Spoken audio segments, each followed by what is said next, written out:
What I am about to tell you still raises the hair on my arms when I think about it. My father owns a small delivery service that operates out of Farmington, New Mexico. One day my dad gets a call for a job in Window Rock while he is chilling with his Navajo friend Travis and his girlfriend. Travis mentions how he's got family in Window Rock that he hasn't seen in ages and suggests they go with him.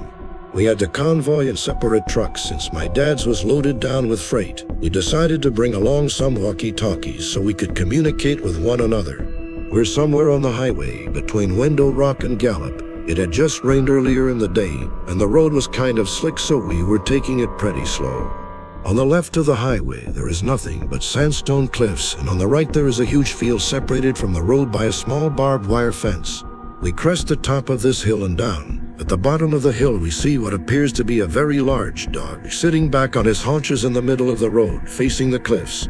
My dad calls over the radio, "Hey Trav, do you see that big freaky dog?" Travis starts yelling back over the radio, "That is not a dog. Speed up right now and hit it." He sounds almost hysterical. He just keeps screaming, "Hit it. You have to hit it. Please, please, hit that freaking thing right now."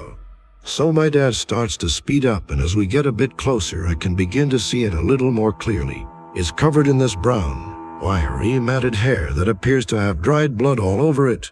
It's still facing the cliffs, but the moment our headlights hit it, it turns and looks at us, and it has a weird and terrifying face. I don't know how else to describe it other than a mix between a bear's and a human's face. It looks twisted and distorted and almost in pain. As we get closer to this thing, we start to realize it's actually freaking huge. Though it was still sitting on its haunches, it is about shoulder height with the hood of the truck. We get literally inches from hitting it when it lets out this scream that sounds like someone screaming as their lungs were filling with water. It leaps backwards towards the field, landing just on our side of the barbed wire fence. Then with another leap, it was gone from sight. Travis comes over the radio again. "Holy crap, keep driving, we have to get out of here, we have to go faster." He kept repeating that last part. "We have to get out of here, and we have to go faster." Pretty soon we are speeding like crazy, and just as we start to come near the outskirts of Gallup, we get pulled over. Travis pulls his truck over with us. Naturally, this makes the cop, a Navajo man himself, very on edge, and he immediately asks why Travis felt the need to pull over as well. Travis says, "We just saw a Skinwalker a few miles back, and it's been following us."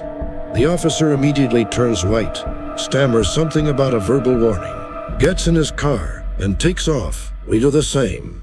We didn't see anything else that night, but when we got home, Travis refused to let us leave without taking some kind of Navajo totem thing that was supposed to keep it away.